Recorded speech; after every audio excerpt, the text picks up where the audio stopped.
Lu harus waspada dan lu harus tahu. Salah satu hal yang terkait dengan demo yang sama di bulan Agustus tahun 2025, itu terjadi apa? Ada saudara kita Afan Kurniawan meninggal dunia karena dia dapat orderan buat pick up order ojol. Ternyata orderannya apa? Orderan. Ini salah satu strategi cerdas dari operasi intelijen Malaysia buat mengumpulkan massa di satu titik. Lu sadar gak sih? Ketika demo kemarin itu banyak orderan palsu, fake order datang dari Malaysia. Pura-pura anterin paket, pura-pura Pak jemput saya, tapi dikoordinasikan buat terjadi pengumpulan ojol di mana? Di gedung DPR, di gedung DPRD lah, di gedung KPK lah, di gedung MPR lah. Lu bisa lihat ada orang order 10 nasi geprek lah, 10 nasi uduk lah, 10 ayam goreng lah, tolong anterin ke gedung DPRD Jawa Barat. Ada lagi yang pesan orderan tolong anterin ke gedung MPR. Ada lagi yang pesan anterin ke gedung KPK, ke gedung sate di Bandung, ke Senayan. Dan lu bisa lihat banyak orderan-orderan palsu itu, fake order itu datangnya dari luar negeri di hari yang sama, di jam yang sama, dan ini terkoordinasi. Karena orderannya bukan 1 2 biji, orderan itu ribuan guys. Dan lu masih bisa lihat jejak digitalnya. Tuh, dia bilang apa di chattingnya? Tak perlu hantar bang, nanti abang bahagia sama teman abang. Saya lagi di Malaysia, semoga Indonesia kembali sembuh. Terus ada tuh Yami tuh dari Twitter. Guys, I just found out that you can support Indonesian Grab Riders katanya. Lu bisa bantu nih, support Indonesian Grab Riders karena lu sekarang bisa bikin pengiriman delivery di Indonesia Agustus 30 2025. Jadi dari sini lu bisa lihat ya ternyata banyak fake order yang dilakukan dari luar negeri ke Indonesia. Gunanya apa? Pengumpulan massa. Pura-pura minta jemput lah, ngirim barang lah, order makanan lah. Begitu sampai di situ zong. Itu yang terjadi dengan saudara kita Afan Kurniawan yang kemudian apa? Hilang nyawanya di situ. Kita nggak mau ini terulang lagi lah. Dan lu nggak bisa bilang ini ngadi-ngadi. Kayak karena buktinya bertaburan di mana-mana. Bahkan lu lihat salah satu operator ojol itu mengakui. Lu baca sendiri nih, kompas.com. Apa dibilang? Pesanan Grab dari luar negeri melonjak. CNN Indonesia, lonjakan pesanan makanan sewaktu demo banyak dari luar negeri. Kompas.com lagi nih, terjadi peningkatan orderan di tanggal 30 sampai 31 Agustus 2025 dari nomor-nomor luar negeri, dari nomor-nomor dengan kode nomor asing. So, ini bukan fake story yang gue lagi share sama lo, fakta yang kejadian di tahun lalu. Strategi khusus buat menghancurkan Indonesia. Strategi untuk mengumpulkan massa. Begitu dikirim fake order ini ke ribuan ojol seluruh Indonesia. Puluhan ribu orang berkumpul di satu titik, modalnya cuma paket data. Lu udah tahu next apa yang terjadi? Tinggal disulut supaya terjadi kemarahan, supaya terjadi kerusuhan. Dan kenapa gue bilang sebagai sebuah serangan? Simple guys. Kalau memang kayak orang Malaysia tadi bilang ini kan tujuannya amal, mau bantu supaya driver itu dapat kerjaan segala macam, simple. Lu kan bisa ngirim nasi bungkus itu ke panti asuhan, ke tempat-tempat ibadah, ke tempat anak yatim. Kenapa kok kirim paketnya spesifik banget ya ke Senayan, ke gedung DPR, ke kantor wali kota? Lu harus curiga dong. Ini maksudnya mau amal kah atau strategi pengumpulan massa? Dan ini aneh, lu harus curiga guys. Ketika terjadi lonjakan orderan asing masuk ke ribuan titik driver ojol di Indonesia, gue tantang lu coba lakukan yang sama. Coba teman-teman nih, kalau organik semua, tes buka aplikasi ojol, apapun mereknya. Gue tantang lu coba buka, arahkan peta lu order makanan dari restoran di Singapura, dari Orchard misalkan, tes lu mau kirim ke Clarky, bisa nggak? Gue garansi nggak bisa. Atau gak usah di Singapura, lu tes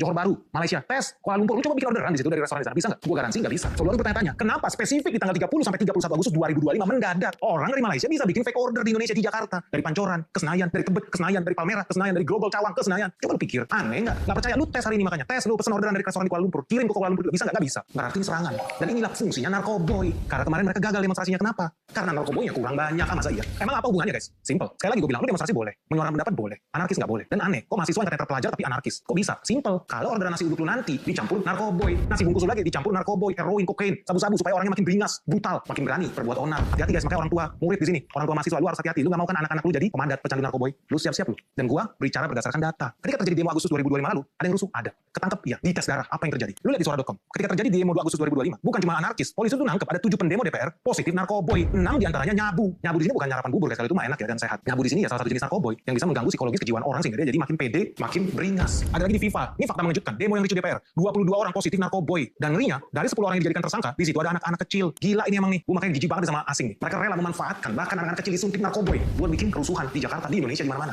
Lu harus hati-hati guys. Lu kira negara tetangga kita sebaik itu seramah itu? Jangan naif lah. Lu lihat di Eropa saling bunuh tuh bersama negara kulit putih. Timur Tengah saling bunuh tuh. Lu kira negara tetangga kita senang kalau Indonesia tambah maju, sejahtera, berdaulat? Pikir lu. Kalau ngapain dia ekspor bertonton narkoboy ke sini? Buat bisnis farmasi emangnya? Enggak lah. Dan lu kira ini cuma terjadi di kota Jakarta? Enggak. Lu lihat tuh di kumparan aja. 2025 Agustus. Puluhan orang ditangkap karena membuat kerusuhan di Polda Yogyakarta. Dan apa? Positif narkoboy. Ini gue bicara berdasarkan fakta. Bahkan kemarin aja guys, di bulan Juni 2026, sempat ada demo sedikit rusuh di Surabaya. Dari situ pas gue baca demo rusuh, oh selesai. Mereka sudah mengkonsumsi oleh-oleh khas Malaysia. Ketika terjadi demo yang rusuh di Surabaya, 10 orang nih orang-orang rusuh itu, ternyata 6-nya positif narkoboy. Makanya gue gak heran kalau nanti jadi diadakan demonstrasi nih di Jakarta, pasti beberapa hari sebelumnya bakal dibagi-bagikan narkoboy dalam jumlah besar. Dan ini udah diwanti-wanti ya, dari kemarin tuh gue udah lihat beberapa media pun sempat capture di beberapa grup perusuh-perusuh ini, demonstran ini, influencer-influencer ini, memang bangsat mereka. Mereka apa yang mereka lakukan? Bagi-bagi tramadol, bagi-bagi obat guys, menjelang apa demo Agustus. Ini kurang ajar ini memang guys. Karena mereka belajar dari kegagalan mereka tuh tahun lalu bikin kerusuhan di Indonesia. Sekarang supaya berhasil demonstrasi itu, mereka udah siapin bagi-bagi nasi bungkus, bagi-bagi nasi kotak, campur narkoboy. Nah menurut lu gimana guys? Menurut lu Indonesia harus diem aja atau enggak? Ini udah bahaya sih, karena menurut gue ini udah serangan yang terstruktur, dilakukan secara masif dan terencana. Menurut gue ini Indonesia harusnya mengajukan protes. Kementerian Luar Negeri harus bikin nota, komplain diplomatik ke Malaysia. Maksud lu apa? Orang bawa narkoboy ratusan kilogram lewat dari bandara-bandara lu. Kok bisa kayak buta? Apa yang jaga di sana pakai kacamata hitam semua atau agak teler atau perlu operasi lasik apa gimana nih? Kok berulang kali bocor bukan di Indonesia ya lu? Bocornya dari sana dari Malaysia kan disengaja. Jangan-jangan disponsorin sama negara lu. Karena terbukti setelah ditangkap pilot maskapai Malaysia Airlines itu, kebocoran lagi. Datang lagi tetap dikirim terus. Bukan 1 butir 2 butir, bro, ribuan. Kan gila ini guys. Mereka benar-benar udah kayak kejar deadline ini namanya. Deadline apa? Deadline buat demonstrasi massal di akhir bulan Agustus.